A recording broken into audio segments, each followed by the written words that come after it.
Hi అండి, welcome to my channel. ఈరోజు నేను చేయబోయే రెసిపీ వచ్చి నిమ్మకాయ పులిహోర అండి. అప్పటికప్పుడు ఈజీగా టేస్టీగా కరెక్ట్ కొలతలతో ఎలా చేసుకోవాలో ఈ వీడియోలో చూసేద్దాం. మన ఛానల్ని ఫస్ట్ టైం చూసినట్లయితే ప్లీజ్ సబ్స్క్రైబ్ చేసుకోండి. ఇక్కడ నేను 2 గ్లాసుల బియ్యం తీసుకొని రైస్ వండుకున్నానండి. అయితే మనం రైస్ మాత్రం ముద్దలుగా కాకుండా పొడి పొడిగా వండుకోవాలన్నమాట. ఇక్కడ 2 నిమ్మకాయలు అనేది తీసుకోవాలండి రసము. ఆ తర్వాత పచ్చిమిరపకాయలు, కరివేపాకు. పచ్చిమిరపకాయలు వచ్చేసి ఇలా చీలికలా చేసుకుంటే మనం తినేటప్పుడు చాలా టేస్టీగా ఉంటుందండి. పచ్చిమిరపకాయ కూడా తినచ్చు. బాండీలో ఆయిల్ వేసుకొని పచ్చిమిరపకాయలను వేగించుకోవాలండి.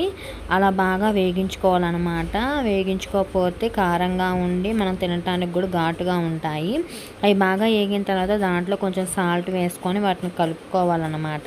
ఆ తర్వాత 1 టేబుల్ స్పూన్ పసుపు వేసుకోవాలండి. నిమ్మకాయ రసంలో కొంచెం మనం ముందుగానే ఉప్పు అనేది 1 టేబుల్ స్పూన్ వేసుకున్నానండి.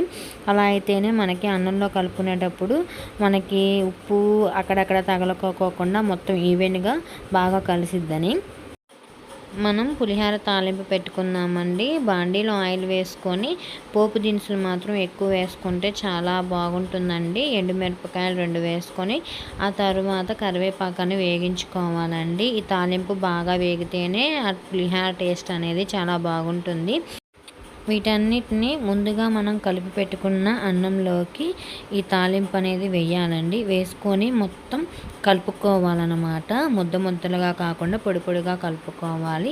అంతేనండి, చాలా ఈజీగా టేస్టీగా ఈ నిమ్మకాయ పులిహోర అనేది చేసుకోవచ్చు. ఉదయం పూట ఎలాంటి టిఫిన్స్ లేకపోయినా సరే ఈ ఒక్కసారి ఇలా ట్రై చేసి చూడండి. మిగిలిపోయిన అన్నంతో కూడా ఈ నిమ్మకాయ పులిహోర చేసుకోవచ్చు.